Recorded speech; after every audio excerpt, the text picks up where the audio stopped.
So,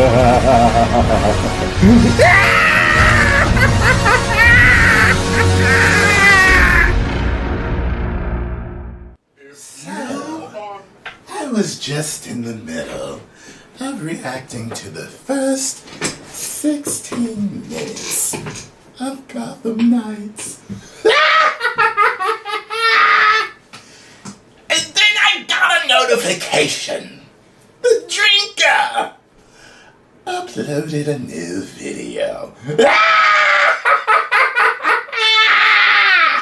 I just knew I had to watch it.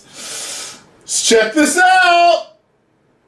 Now, most of you probably know that I've been away for the past week, drinking and partying and generally pretending to be some kind of big shot at Tampa Bay Comic-Con, which was fucking awesome, by the way. But all good things must come to an end, and after waking up in the swamplands of Florida with a dead alligator on one side and an inflatable woman on the other, or was it the other way around, I realised it was time to return to not-so-sunny Scotland and get back to reviewing the state of modern entertainment. But what should I talk about, I pondered as I sat waiting for my flight and hoping I was airborne before the state police found that dead, alligator. Well, as it happened, fate stepped in at that very moment to provide me with an answer.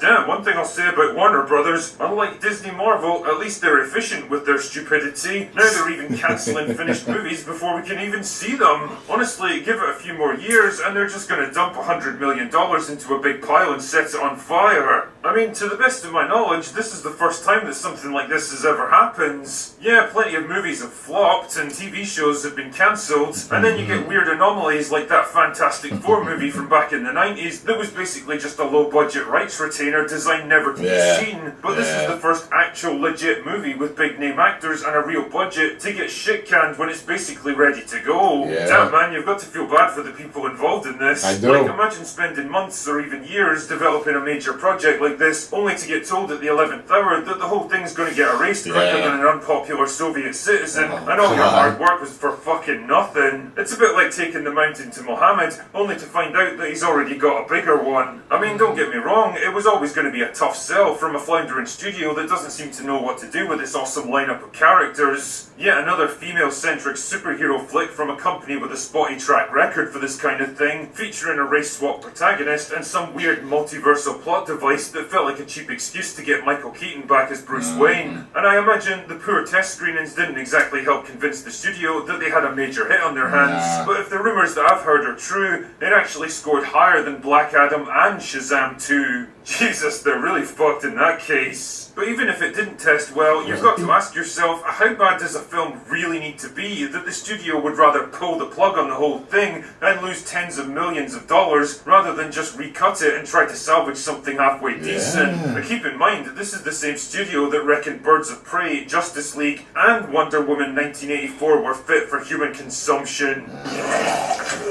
Got different leaders at the helm you now. could even have released it direct to streaming and still recouped some of your losses. I don't know about you, but I'd rather make back $10 million than $0. Yeah. Not a great plan. And Batgirl Right off. is a movie to get shit canned. At the time of making this video, the rumour is that Supergirl's also on the chopping block.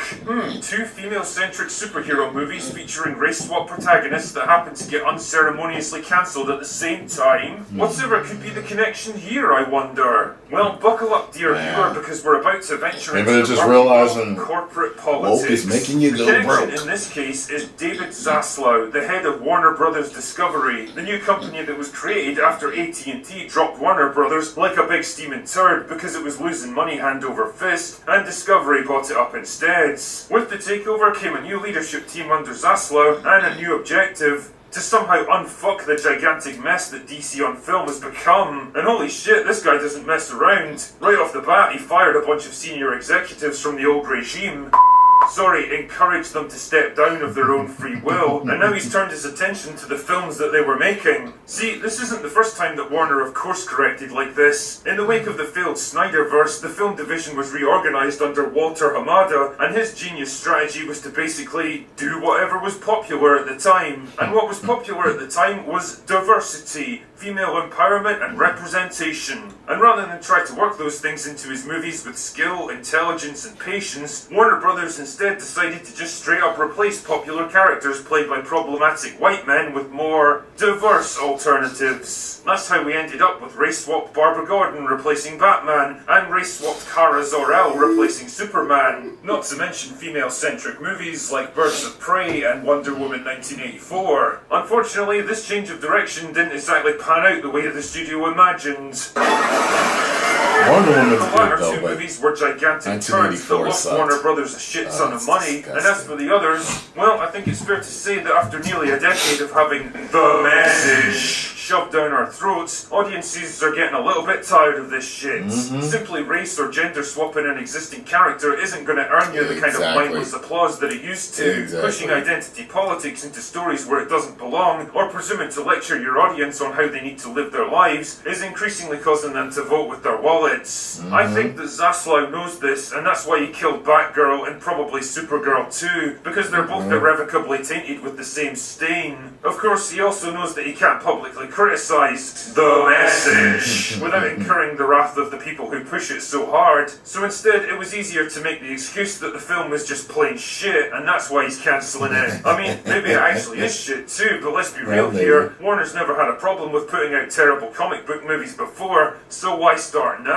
I mean, it's not like their other upcoming films are going to set the world on fire either. Aquaman 2 is saddled with the world's least appealing actress in a major supporting role, who's pretty much become box office poison at this point. The only way to possibly salvage this film is to completely recast her, which would need extensive reshoots and re-edits, all of which cost a lot of money. It's the same problem with The Flash. Ezra Miller is the PR equivalent of a drunken man driving a battle tank through an antique store, but again, it would be so difficult and expensive to recast the main actor at this point that you'd be better off scrapping the entire film and starting again. And it's not like Warner Brothers have another $200 million just lying around doing nothing. Instead, they're doing the only reasonable thing that they can by cancelling the films that are cheap enough to kill outright and applying some damage control to the other ones. If Amber Heard somehow doesn't get removed, I'd expect her role to be cut down to the bare minimum in the finished product. And as for Ezra, well, I wouldn't expect to see him in many more DC films after this, that's for sure. That's the short-term picture with stuff that's already in the pipeline, but what's more interesting here are the larger implications of this change. Put simply, this is a wake-up call, not just at Warner, but in Hollywood at large. It's an acknowledgement that what they've been doing isn't working, and it reinforces my belief that when the chips are down, the industry follows money more than it ever followed any ideology. Ultimately, the message is the kind of luxury that you can only indulge in when you're making money hand over fist, because the more you try to push it, the more people you end up pushing away. That's why Disney's been peddling this garbage so hard over the past several years, because up until recently at least, they could afford to do it. Warner can't, and with Zaslav on board, I think they've finally begun to acknowledge that. You'd be amazed how quickly ideology falls by the wayside once the money runs out, especially in a time where people routinely lie for a living, have all the integrity of a crooked politician, and only pretend to support current thing as long as current thing stays popular. And the simple fact is that now, it isn't. Now it's time to stop fucking around, jettison the dead weight and get things back on track. So I guess what I'm saying with all this is that while Batgirl may have fallen victim to corporate politics rather than bad production, I think the longer term implications might be positive ones. Warner Brothers may be the first domino to fall, but something tells me they won't be the last. And when other companies realise that you can safely drop the message and the people peddling it, well, the next year or two could turn out to be very interesting. Yes. Anyway, that's all I've got for today. Go away now. You damn right, man. As soon as it happened, I got to thinking, I was like, oh, wait a minute. I was thinking this is going to be how things develop is going to be very interesting from now on. Waiting for Disney to follow suit. Their Star Wars shit and their Marvel shit. So, yeah. I always say it, just give us great entertainment. As a matter of fact, things have been diverse for a while now. We've had different races and different shows and stuff like that, and different sexualities. And it's just weird that now that I guess it's like they want to make movies. Like there might be a show that was like LGBTQ, and then there might be a show that was all black folk, or this show's about Indians, or this show's about white people. But now it's like every show has to be LGBTQ, black, white, Asian, Indian, Native American, dwarves. Like, everyone has to be in the same show. Like, it doesn't make sense to to do stuff like that all the time. You know what I mean? So they're finding out. People are voting with their wallets. And I was telling y'all before, those of you that really follow me, is like, it might get to the point where I stop reviewing certain things because I'm just not going to watch it.